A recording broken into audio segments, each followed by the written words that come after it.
Claressa Shields versus Vanessa Paige for the WBF heavyweight and the WBC World Heavyweight and the WBO World Light Heavyweight.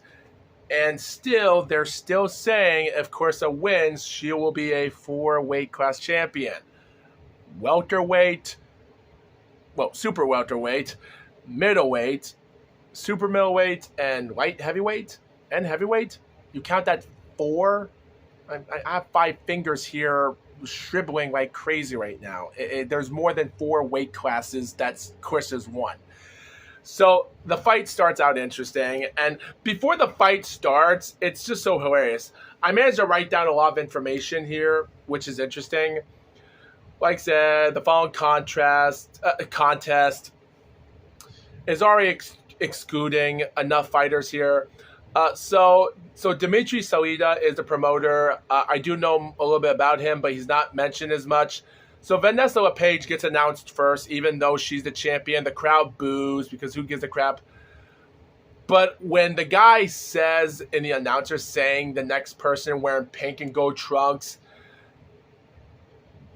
at 5 feet 8 inches tall, the crowd is already losing their mind right now. But it's even crazy because he announces all the championships that Chris has won, all the silver champion and super middleweight, all the champions and the Pan Am American champions, the world amateur champions, Olympic. He announces everything. It's so crazy. Like, what the heck? So the fight starts out. They move on. Championship fight. Like I said, guys, it's already going to be an interesting information. So here's where I wrote. Okay. So the commentator stated that there's nowhere higher for Claressa to go, which I wrote. So Vanessa leads out, runs straight after her, almost like Pierre McNeely did against Mike Tyson, which was okay. That got me because I didn't know that Vanessa was going to do that. 20 seconds in the fight, she would charge after Claressa and knock her out to the ropes a little bit. But for the first several seconds, there is going to be some jabs once in a while, and Vanessa would go some upstairs, and Shields would try to back herself together. Like I said before, like when Vanessa charged after her, that was crazy. But she did throw a punch, just like how Pierre McNeely juggled, like he skipped to the rope to try to throw a punch for Tyson to throw his punch back. And then they started barraging punches at each other. That's not what Vanessa did. She charged after her and stopped and then punched. So about a minute into the fight, there's nothing much you could say. They were already holding themselves together. And this round went by so... Like, they were studying each other in the first round to get each other going. I understand. There were some good close jabs in the fight, but with only a minute and 40 seconds into the first round...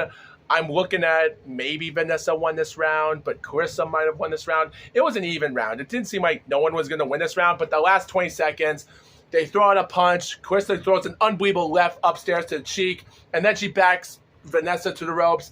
There was throwing out punches after punch combinations. She blocks her to a corner, turns her around, and Vanessa's trying to clinch against her. She turns her body back to get out of the ropes, and Vanessa and Claressa are trying to throw out punches. She's trying to block them. The bell rings.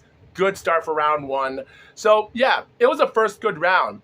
And by the way, while I'm at it, I also looked up on BoxRec and looked up the score, and it stated that 8 fans on BoxRec scored it. And the score was 9.88 to 9.13. Okay, so I guess... maybe that's because there weren't. I'm sure if there were 10, I'm sure if there were 10 fan scorecards, maybe it would have been a 10. So I guess who knows? I guess that might have been the reason. Yet again, who knows? So anyway, they're already studying on each other for the next round. And as the person blows the whistle for the start of round 2, we have this woman in the audience with random sunglasses, and she's putting her face like this with her reaction going, God, this fight is going to be so damn boring. like the camera's clear on her, right? It just felt like she didn't want to be there. It's so funny. The camera cuts to a crowd in the audience, a few crowded fans just jumping up like crazy, just dancing, doing this crazy. Like, for some reason, a woman with a red purse is having a good time while holding on to her phone. Everyone is having a good time, but this little girl is just, oh. I started paying attention to her all the time. So the second round starts, and again, Vanessa charges after Claressa like she did again in the first round. They start throwing out punches, but crazier enough, around 20 seconds in the second round, Vanessa is getting backed into the ropes, but she manages to clinch it away for Claressa. And then at this moment, while looking at the girl with this time with her hands down on her laps, the little girl just looking, and like I said, she has random glasses around to her sleeve right here.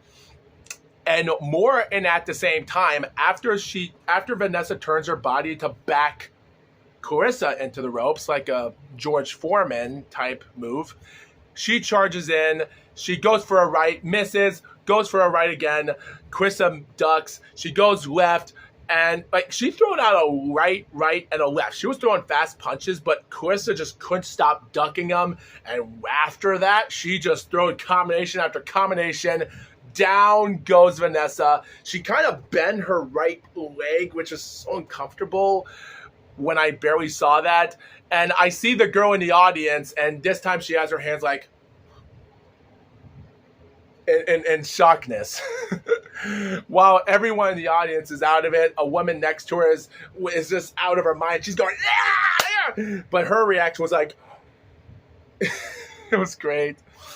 Like, it was so great. I think she was trying to cover her ears because the crowds were screaming loud. So maybe it wasn't her reaction of shockness, but I think she was just trying to cover her ears because the arena was loud, I guess, but it was loud. So Vanessa gets back up, starts on a fight. She backs up Vanessa in the ropes, but it wasn't that good enough. She tries to get out of the way. Vanessa did. She turns to the right, but not good. Vanessa throws a right. She misses with the left. But down again, Vanessa gets back up. Vanessa's trainer is now entering the ring trying to stop this fight. And whether this was going to be a 3 knockdown rule or not, even though there wasn't, I'm sure the referee would have stopped the fight anyway. And thank God he did, because Claressa just throws this unbelievable right punch. And it seemed like well, first she actually fakes right, and then she punches again. And that's down. It was a pretty good ending fight. The crowd's onto it, and Vanessa didn't hesitate to enter the ring. It was a great fight, and one of the photographers is actually, it's weird. There's a guy with glasses and a white shirt holding on to his daughter, and this weird photographer is bending this way to take photos of Claressa because she's standing onto her corner to the ring celebrating to her crowd for some reason. I don't know what that cameraman was doing. Like, he was getting closer in for some reason, but I think at the end of the day, everyone's taking pictures, so there was nothing weird about that.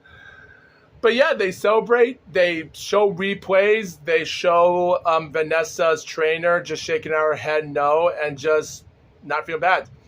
They show replays of a great right punch that got hit by Claressa. They show the right punch in the second knockout, but they didn't show the third knockout. The camera cuts to Claressa celebrating.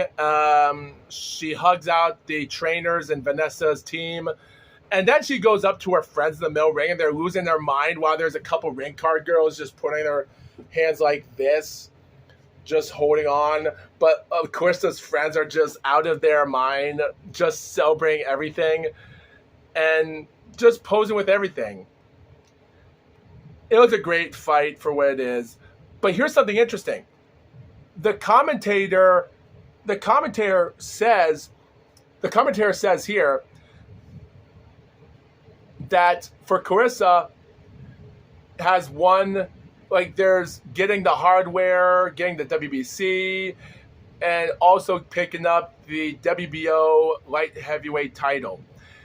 And this is something interesting the commentator said. The 175-pound division has different names according to the sanctioning body. So technically, Claressa Shields kind of pulls the Sugar Ray Leonard and Donnie Lon 2 division fight in 1998. 1988. That's not what he said. I just said 1988, but mistaken it. But yeah, that's actually crazy. It still doesn't make sense. And it's actually funny because I didn't know Sugar Ray Leonard actually fought in the 2-weight division. I knew he took on a guy named Donnie in 1988. I looked it up, but I didn't know when I later looked it up, it was actually a light heavyweight title and a super middleweight title. So that kind of shocked me. I didn't know that. I think I did. It's been a long time, but yeah, good call on him. I would have never remembered that. But yeah, they announced the winner of the fight. Announced the winner. Winner, new champion, new WBC, WBO, light heavyweight, world heavyweight champion, etc., etc. The GWOAT, the T-Rex, Claressa Shields, and Claressa just screams at the camera. Clarissa's crazy facial expression after she's saying, "How you like that? How you like that?" She says it 3 or 4 friggin' times at the camera of the viewer. Like, what the hell? Is she like fucking Scott Steiner yelling at Judy Bagwell in 98 after Scott Steiner low blows Buff Bagwell and clotheslines on his neck on the top rope and yells at Judy, which was the same night where Rick Steiner, his brother, is yelling at Chucky in a Titantron, their promo, and the Warrior and Sting versus Bret Hart and Hogan match. Funny match, by the way. But it's like, what the hell is Claressa Shields? Like, her facial expression was so devilish. Dude. It was a great fight. I enjoyed it, and I loved every bit of it.